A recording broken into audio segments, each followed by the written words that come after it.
박원순 서울시장의 발언이 관심을 받고 있는데요. 검찰이 이만희 총회장을 체포해야 된다. 그렇게 하지 않는다면 이만희 총회장을 미필적 고의에 의한 살인죄로 형사 고발하겠다. 이렇게 밝혔습니다. 예, 이 부분은 어떻게 보십니까? 굉장히 강력한 말씀을 하신 거고요. 사실 그렇습니다. 그러니까 방역 당국의 역할이 있지만 또 지방자치단체장으로서의 역할도 있습니다. 역할은 이게 단순하게 그냥 협조라는 걸 떠나서 이 지방자치단체도 일정 부분 이 역학조사라든가 이런 부분에 의무적으로 주어져 있는 부분들이 있거든요.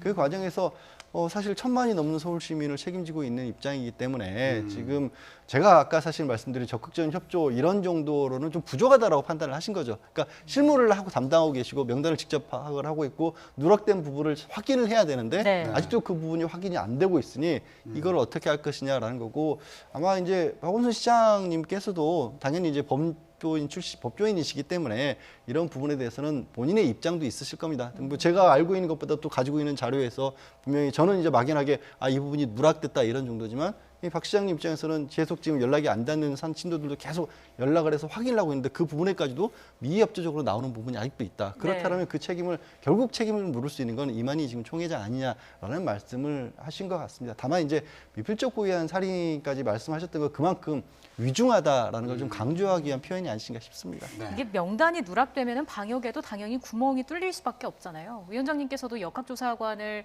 하신 걸로 알고 있습니다만은 현장에서 느끼는 가장 큰 어려움이 어떤 건지도 궁금한데요. 지금 제가 아까 이제 신천지 대구교회 이제 무증상자 예를 좀 들어드렸는데 아직 검사가 진행 중이긴 하지만 무증상자 중에서 70%가 양성이 나옵니다.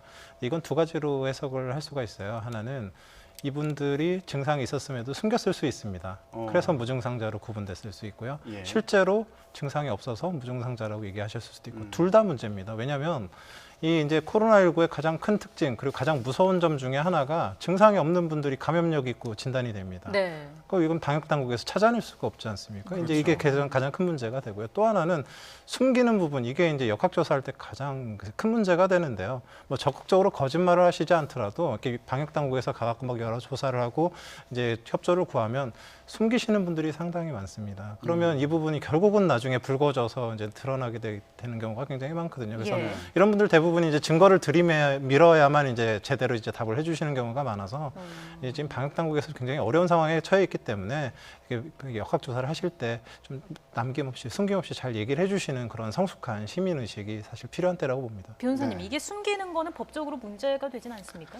그 자체를 감춘다라는 게 문제라기보다 본인이 자가격리 대상이 될 수 있는 확진자가 주변에 분명히 있는데도 불구하고 이런 부분을 감춘다라고 하면 이제 감염법에 의해서 벌금 같은 것들이 매겨질 수도 있는 상황인데 다만 이렇게 말씀을 드리면서 이제 왜 이만희 총회장이 적극적인 얘기가 꼭 필요하다라고 말씀을 드리냐면 그런 분들 중에는 지금 분위기가 사회적으로 그러니까 신천지란 종교를 탓하자는 건 아닌데도 불구하고 신천지 교인이라는 사실만으로 어떻게 보면 상당히 불이익을 입을 수도 있는 그런 상황이지 않습니까? 그것 때문에 숨는 사람들이 또 나올 수도 있거든요. 그러니까 그런 부분까지 이 방역 당국에서 정부에서도 한꺼번에 고민을 해가면서 그것 때문에 숨는 바람에 더 어렵게 되는 일을 좀 막으면서도 이 부분들이 좀 자연스럽게 드러날 수 있는 그런 좀 중도적인 어떤 길을 좀 찾아야 될 것으로 보입니다.